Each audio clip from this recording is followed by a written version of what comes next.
Hello दोस्तों, welcome. स्वागत है आपका सिविल वाले हियर यूट्यूब चैनल में। ठीक है, पिछले लेक्चर में हम लोग डिस्कस कर चुके थे ब्रिक के अबाउट। हम लोग पढ़ चुके थे कंपोजिशन ऑफ ब्रिक्स। ठीक है, उसकी लेक्चर आप मेरे यूट्यूब चैनल पर जाके देख सकते हैं। आज हम लोग पढ़ने वाले हैं क्लासिफिकेशन ऑफ ब्रिक। ठीक है, तो चलो स्टार्ट करते हैं। ठीक है, बहुत अच्छे से पढ़ेंगे इसको डिटेल में। मैंने आपके लिए प्रिपेयर किया है कंटेंट। ठीक है, तो स्टार्ट करते हैं। The bricks can broadly be divided into two categories. ठीक है, पहली कैटेगरी है अनबर्न्ड ब्रिक और सन ड्राइड ब्रिक और कच्चा ब्रिक। इसके तीन नाम हैं बेसिकली। जो दो कैटेगरी हैं ये अनबर्न्ड ब्रिक, दूसरी बर्न्ड ब्रिक। ठीक है, अनबर्न्ड ब्रिक के दो और नाम हैं, सन ड्राइड ब्रिक, कच्चा ब्रिक। ठीक है, बात करते हैं अनबर्न्ड ब्रिक की। अनबर्न्ड ब्रिक क्या होती है? The unburned or sun-dried bricks with the help of heat received from sun after the process of molding। ठीक है, अनबर्न्ड ब्रिक वो होती हैं जो हम मोल्ड करने के बाद सन की हीट के लिए उनको रख देते हैं। ठीक है, धूप में रख देते हैं, वो अपने आप सूखती रहती हैं। ठीक है, तो वो क्या होता है, सन की हीट से थोड़ी सी पक जाती हैं, थोड़ी सी, पूरी तरह से नहीं पकती। पूरी तरह से तो किन में ही पकेंगी या क्लाम्प में पकेंगी, इसीलिए इनको यहाँ पे सन ड्राइड ब्रिक कहा गया है या अनबर्न्ड ब्रिक कहा गया है। वो सन की हीट से थोड़ी सी पक जाती हैं। ठीक है, आप समझ गए होंगे। आगे है these bricks can only be used in the construction of temporary work and cheap structure. Unburned brick जो होती है, अच्छे से पकी हुई ब्रिक नहीं है तो कहाँ यूज होंगी? चीप स्ट्रक्चर या टेम्प्रोरी वर्क। टेम्प्रोरी कोई ऐसा काम जहाँ जिसको हम अभी के लिए बना रहे हैं, बाद में उसको हटा देंगे। ठीक है, ऐसी जगह पे ये यूज हो जाएंगी। ठीक है, आगे है these bricks should not use at place expose to heavy rain. Unburned brick जो होती हैं जहाँ पे ज़्यादा बरसात होती है या बरसात होती है, जहाँ पे थोड़ी सी बरसात हुई वहाँ भी इनको यूज नहीं करते, क्योंकि अच्छे से पकी नहीं है ना, ये अनबर्न्ड है। ठीक है, अब चलते हैं आगे। अब आया हमारा मेन टॉपिक, बर्न्ड ब्रिक। दूसरी कैटेगरी थी बर्न्ड ब्रिक की। ठीक है, ये बहुत इंपॉर्टेंट है। इसके अंदर चार क्लास की ब्रिक होती हैं। फर्स्ट है first class brick, second class brick, third class and fourth class brick. Fourth class brick के दो और नाम हैं, ओवर बर्न्ड ब्रिक भी बोलते हैं फोर्थ क्लास ब्रिक को, एक और है नाम झामा ब्रिक्स। ठीक है, एसएससी जेई में इस नाम से भी आ जाता है कभी कभी क्वेश्चन, झामा ब्रिक। ठीक है, कुछ नहीं है, इसके तीन नाम है, आपको याद रखने पड़ेंगे, फोर्थ क्लास ब्रिक या burned brick, over burned brick या झामा ब्रिक। ठीक है, तीन नाम हो गए, पहले तो आपको यही याद करना पड़ेगा। ठीक है, अब एक एक करके इनको एक्सप्लेन करेंगे। ठीक है, आगे चलते हैं। फर्स्ट क्लास ब्रिक को अच्छे से पढ़ते हैं। फर्स्ट क्लास ब्रिक क्या होती है? These bricks are table moulded and of standard shape. ठीक है, टेबल मोल्डेड का मतलब क्या हुआ? ये जो ब्रिक बनती है, जो इनकी जो मोल्डिंग होती है वो एक टेबल के ऊपर रख के की जाती है। ये टेबल हो गई। ठीक है, टेबल है ये, इसके ऊपर रख के यहाँ पे ब्रिक बनाई जाती है, मोल्ड की जाती है, तो टेबल के ऊपर, ताकि उनकी शेप अच्छी आए। ठीक है, उनकी एजेस जो है शार्प हो। ठीक है, उनमें कोई भी तरह की कोई खराबी ना हो। फर्स्ट क्लास ब्रिक जो होती है आइडियल ब्रिक बोलते हैं इनको, मतलब इनके जो शेप एंड साइज होते हैं वो बिल्कुल अच्छे होते हैं, शार्प एजेस होती हैं। ठीक है, आगे इसमें लिखा हुआ है सेकंड पॉइंट देखो, these bricks are burned in kilns. ठीक है, किन्स क्या होता है? किन्स किन्स किन होते हैं जहाँ जिसमें ईंटों को पकाया जाता है, जिसे हम हिंदी में भट्टी बोलते हैं, भट्टा। ठीक है, उसमें ईंटों को पकाया जाता है, उसे बोलते हैं किन्स। तो फर्स्ट क्लास ब्रिक जो है किन्स में हीट की जाती है, बर्न की जाती है। ठीक है, आगे चलते हैं। अगला पॉइंट है the surface and edges of the bricks are sharp, smooth and straight. ठीक है, मैं पहले भी आपको बता चुका हूँ, फर्स्ट क्लास ब्रिक के जो एजेस होंगे बिल्कुल शार्प होंगे, स्मूथ होंगे एंड स्ट्रेट होंगे। ठीक है, जितनी भी अच्छी से अच्छी क्वालिटी हो सकती है वो फर्स्ट क्लास ब्रिक के अंदर होती है। तो वही हम पढ़ रहे हैं, फर्स्ट क्लास ब्रिक की क्वालिटीज़ बोल लो या कैरेक्टरिस्टिक्स बोल लो या what is first class brick, सब यही है। ठीक है, first class brick have all qualities of good brick, जो भी एक अच्छी से अच्छी ब्रिक में जो क्वालिटीज हो सकती है, बेस्ट से बेस्ट क्वालिटी जो हो सकती है किसी एक अच्छी ब्रिक में, वो फर्स्ट क्लास ब्रिक में होती है। ठीक है, फिफ्थ पॉइंट क्या है, these bricks are use for superior work of permanent nature, ऐसी जगह पे इनका यूज होता है जहाँ पे कोई स्ट्रक्चर परमानेंट बनाया जा रहा हो, ठीक है, और वो एक्सपोज टू इन्वायरमेंट हो, यानी कि हमको दिखाई दे। फर्स्ट क्लास ब्रिक्स से कंस्ट्रक्शन कर रहे हैं तो इसका मतलब है वो अच्छा लुक देंगे, ठीक है, तो उसको देखने में भी अच्छी लगेंगी, सुपीरियर वर्क में इसलिए यूज़ की जा रही है इनको। ठीक है, सिक्स पॉइंट क्या है, its colour is deep red and cherry colour, ठीक है, ये तो होगी कलर की बात, याद कर लेना इसको, cherry colour deep red colour होता है। ठीक है, आगे चल के मैं आपको इमेज भी दिखाऊंगा वॉल में कैसे यूज होती हैं। ठीक है, फर्स्ट क्लास ब्रिक। अगला पॉइंट है, it should not break when dropped from heights of 1 to 2 metre, ये मैंने 2 बार लिख दिया। ठीक है, when dropped from heights of 1 to 2 metre, यानी कि कहने का मतलब क्या हुआ, फर्स्ट क्लास ब्रिक जो होती हैं, फर्स्ट क्लास ब्रिक कुछ ऐसी ब्रिक ऐसी होती है। ठीक है, स्ट्रक्चर ऐसा होता है ब्रिक का। ठीक है, इसको हम अगर 1 से 2 मीटर की हाइट से गिराएंगे तो ये ब्रेक नहीं होनी चाहिए। This is the characteristics of first class brick. ठीक है, ब्रेक नहीं होनी चाहिए, अगर ब्रेक हो जाएगी तो इसका मतलब कहीं ना कहीं उसमें कुछ कमी है, उसको फिर फर्स्ट क्लास ब्रिक नहीं कहेंगे, उसकी स्ट्रेंथ में कमी है, कुछ कहीं ना कहीं कमी है इसका मतलब उसमें, अगर ब्रेक हो जाती है 1 से 2 सेंटीमीटर हाइट से गिराने से, सॉरी मीटर, 1 से 2 मीटर हाइट से गिराने पे ब्रेक नहीं होनी चाहिए। ठीक है, अगला पॉइंट है, बहुत अच्छा पॉइंट है, 8th point, when two brick struck together metallic sound should come. ठीक है, आप 2 ब्रिक फर्स्ट क्लास ब्रिक को हाथों में ले लीजिए, एक ही राइट हैंड में एक लेफ्ट हैंड में, और उनको दोनों को स्ट्रक कीजिए, यानी कि एकदम से एक दूसरे में मारिए उसको, तो क्या होगा, एक बढ़िया साउंड आना चाहिए। कैसा साउंड आना चाहिए, मेटेलिक साउंड, ऐसा लगना चाहिए कि कोई मेटल टकरा गया हो। ठीक है, मेटेलिक रिंगिंग साउंड आना चाहिए, अगर ऐसा साउंड आता है तो वो फर्स्ट क्लास ब्रिक है। ठीक है, ठीक है, आगे चलते हैं। फर्स्ट क्लास ब्रिक का देखते हैं वाटर एब्जॉर्प्शन क्या होता है। ये हो गया, it's water absorption shall not exceed 20% when immerse in water for 24 our.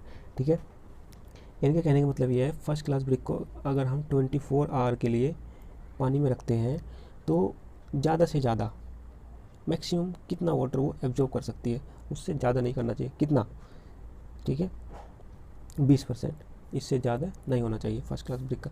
अगर इससे ज़्यादा वो ब्रिक एब्जॉर्ब कर रही है तो फर्स्ट क्लास ब्रिक नहीं है। ठीक है, फर्स्ट क्लास ब्रिक को अगर हम 24 घंटे पानी में डुबो कर रखेंगे तो 20% वाटर एब्जॉर्ब करना चाहिए उसको, अपने वेट का।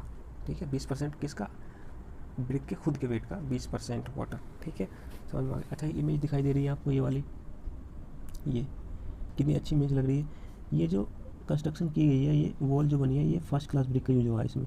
ठीक है, ये सब फर्स्ट क्लास ब्रिक है, देखने में अच्छी लग रही है ना, देखने से पता चल रहा है फर्स्ट क्लास ब्रिक है। ठीक है, ये देखो, सबके शार्प एजेस हैं, बढ़िया स्टैंडर्ड शेप एंड साइज है, तो ये जो वॉल बनी है ये फर्स्ट क्लास ब्रिक से बनी हुई है। ठीक है, समझ में आ गया होगा आपको फर्स्ट क्लास ब्रिक क्या होती है। चलो आगे चलते हैं।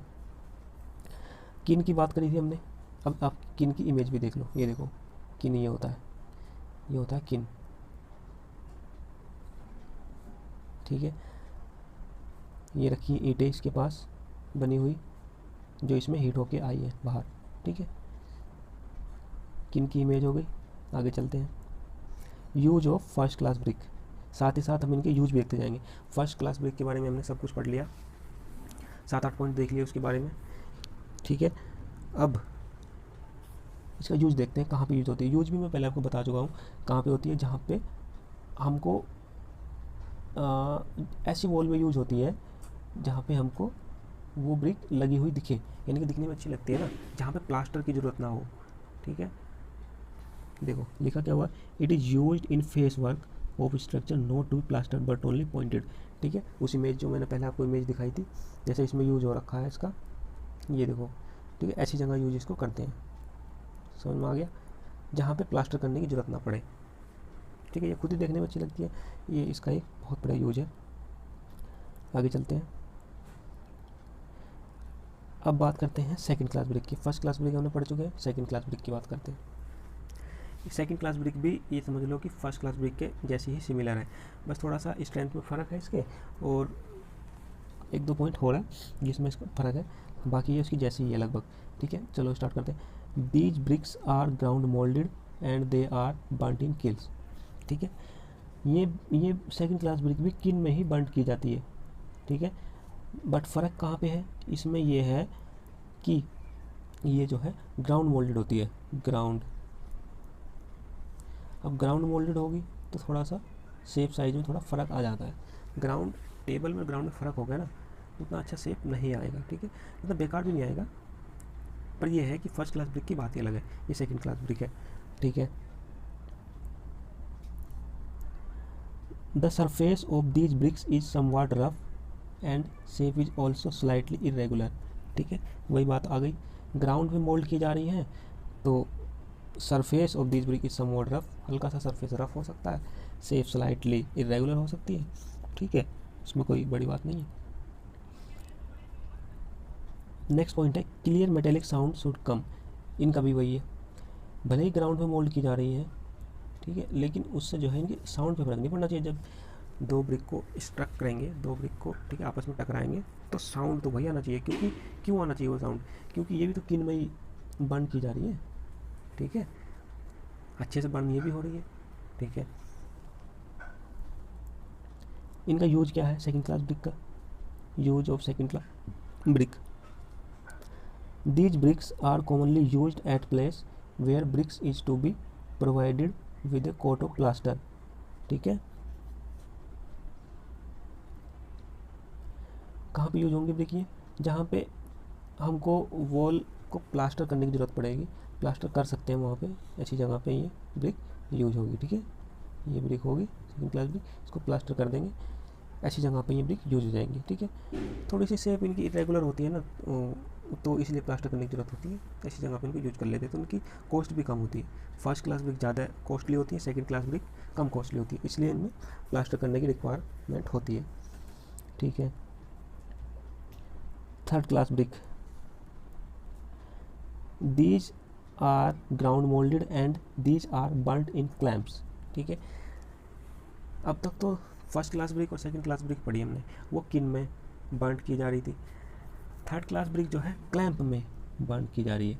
क्लैंप, क्लैंप क्या होते हैं मैं आगे आपको इसकी इमेज दिखाऊंगा। ठीक है, अभी आप ये समझ लीजिए कि ये क्लैंप में बर्न की जाती है। क्लैंप भी किन की तरह ही होता है, पर वो थोड़े छोटे होते हैं और उसमें इतने अच्छे से बर्न नहीं हो पाती, मतलब उसका सिस्टम थोड़ा किन से ख़राब होता है। ठीक है, किन ज़्यादा बेटर होता है। ठीक है, these are under burnt brick. Third class brick जो है उतने अच्छे से नहीं बर्न होती, अंडर बर्nt, थोड़ी कम पकती हैं। ठीक है, पूरी अच्छे तरह से नहीं पक पाती। ठीक है, दीज आर सॉफ्ट। अब अगर अच्छे से नहीं पक पाएंगी, अंडर बर्nt है, तो सॉफ्ट तो होंगी ऑब्वियसली।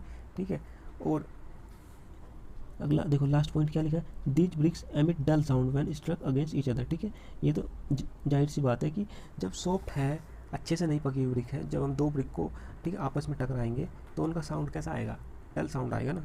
सॉफ्ट है वो, ठीक है, अच्छे से नहीं पकी हुई है, डल साउंड आएगा। ठीक है, these have lighter colour, colour इनका लाइट होता है थोड़ा।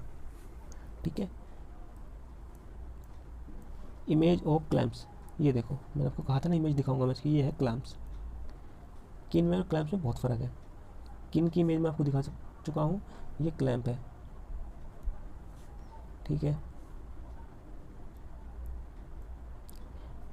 यूज क्या क्या है थर्ड क्लास ब्रिक के, these are used in temporary construction which is not subjected to heavy load और to heavy range. Third class brick बहुत अच्छे से पकी नहीं होती है।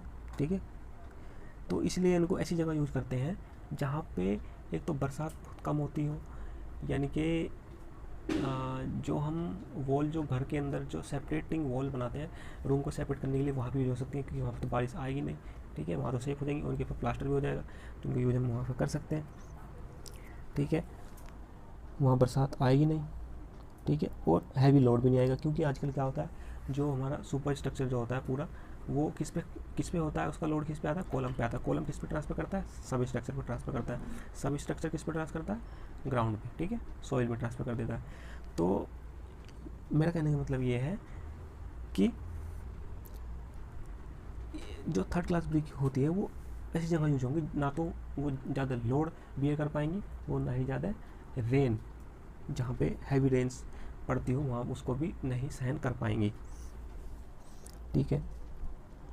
अच्छा, आपको ये दो इमेज दिख रही होंगी, एक ये इमेज दिख रही है, एक ये क्या है, मैंने आपको समझाने के लिए इसलिए लगाया था।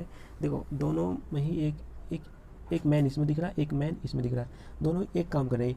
ये भी ब्रिक को मोल्ड कर रहे हैं और ये भी ब्रिक को मोल्ड कर रहे हैं। फ़र्क इतना है कि ये जो है ग्राउंड पे मोल्ड कर रहे हैं और ये टेबल पे मोल्ड कर रहे हैं। ये ग्राउंड पे मोल्ड कर रहे हैं और ये टेबल पे, यानी कि ये बना रहे हैं टेबल मोल्डेड ब्रिक, ये बना रहे हैं ग्राउंड मोल्डेड ब्रिक, दिख रहा है आपको इमेज में, ठीक है। ओके, फोर्थ क्लास ब्रिक का और भी नाम था ना, ओवरबर्न्ड ब्रिक, ओवरबर्न्ड, और एक और नाम था, ठीक है, झामा ब्रिक बोलते हैं इनको शायद, हाँ झामा ब्रिक बोलते हैं, ठीक है। Fourth class brick are also known as overburned brick, ठीक है। These bricks are near the fire in the kiln and get fused and loss their shape. Fourth class brick जो होती हैं किन के अंदर ऐसी जगह पे होती है जहाँ इनको कुछ एक्स्ट्रा हीट मिल जाती है, इतनी चाहिए नहीं होती है, जिसकी वजह से ये एक दूसरे में मिल जाती है, फ्यूज हो जाती है, ठीक है। और उसकी वजह से क्या होता है, इनकी शेप कहीं ना कहीं ख़राब हो जाती है। तो इसलिए ये किन में ज़्यादा हीट मिल जाती है, इसलिए ओवरबर्न्ट हो जाती है, ठीक है। ओवरबर्न्ट एक दूसरे में मिल जाती है, फ्यूज्ड ईच अदर हो जाती है, तो इसलिए उनकी शेप ख़राब हो जाती है फोर्थ क्लास ब्रिक की। अगर बात करें इनकी स्ट्रेंथ की, तो इनकी स्ट्रेंथ अच्छी खासी होती है, ठीक है। ओवरबर्न्ट ब्रिक की स्ट्रेंथ बहुत अच्छी होती है, स्ट्रेंथ में इनकी कमी नहीं होती है। यूज क्या है फोर्थ क्लास ब्रिक के, use for constructing interior structure. अब इनकी शेप जो कि ख़राब होती है, ठीक है, तो ये इंटीरियर स्ट्रक्चर में यूज होती है जहाँ पे दिखाई ना दे, ठीक है, प्लास्टर के अंदर ये भी दब जाएंगी, ऐसी जगह यूज हो जाती है। या फिर फाउंडेशन में यूज हो जाती है, use in the foundation of structure, या फिर यूज एज रोड मेटल यानी कि एक तरह से सब ग्रेड की तरह इसको हम यूज़ कर सकते हैं, ठीक है। इनकी स्ट्रेंथ काफ़ी अच्छी होती है, काफ़ी ज़्यादा होती है, तो उनको तोड़ के एज ए सब ग्रेड की तरह रोड में एक लेयर बिछा सकते हैं, उसके ऊपर रोड बनाते हैं फिर, ठीक है। यानी कि मेरे कहने का मतलब यह है कि रोड में भी इनको यूज़ कर सकते हैं एज ए सब ग्रेड,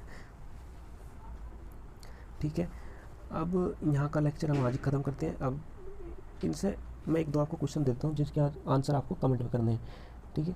पहला है which bricks are to be use for external machinery work without plaster, ठीक है। इस क्वेश्चन को हम पढ़ चुके हैं, उनमें से क्वेश्चन बनाए, इसका आंसर आप आराम से दे देंगे, कमेंट में बताना आंसर देके इसका कौन सा होगा। अगला क्वेश्चन है which class of bricks are generally use for construction of temporary structure, ठीक है। ये भी हम डिस्कस कर चुके हैं, कमेंट में आंसर देके बताना, ठीक है। आई होप आपको ये लेक्चर अच्छा लगा होगा, ठीक है। अगर आपने हमारे चैनल को अभी तक सब्सक्राइब नहीं किया है तो सिविल वाले हियर को सब्सक्राइब कर लें, ठीक है। ऐसी ही वीडियो को पाने के लिए मैं ऐसे ही आपके लिए अच्छी अच्छी वीडियो और लाता रहूँगा, ठीक है। और बेल आइकन को भी प्रेस कर देना, वीडियो पसंद आई हो तो लाइक करना। ओके, थैंक यू, बाय, मिलते हैं नेक्स्ट